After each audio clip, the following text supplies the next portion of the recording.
as an implant patient, what can I do to make my implant transition go a little bit smoother and have less possibility of rejection?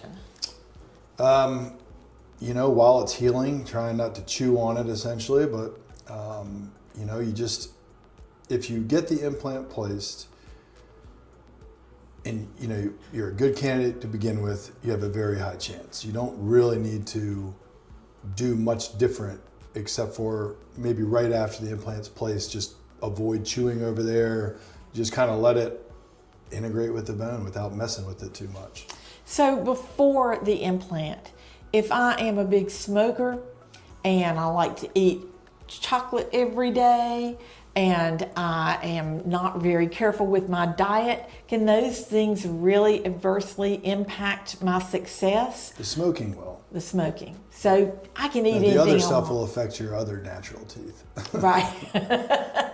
So Halloween around here, we give away all the candy? I have a pretty big sweet tooth, so I'll take it. Okay. All right. So I'm a good candidate for an implant. I've got the implant started. How much did that hurt me in the pocketbook? Like, what's the setback for something like that? So there's kind of three main parts to an implant. So the first one would be the implant itself.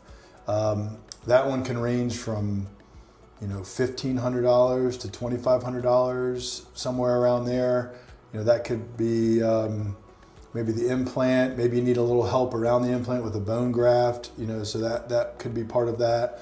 And then, you know, as we said earlier, you kind of let that stabilize for a few months. Mm-hmm. Then you come back, then you get the abutment and the crown. The abutment is what attaches the crown to the actual implant, and that's typically kind of wound into one price, the crown. So that's about, I'd say $1,500 to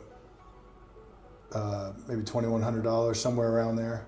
So are these crowns more expensive than a regular crown? Well, yes, because you have that second part, the abutment. Okay.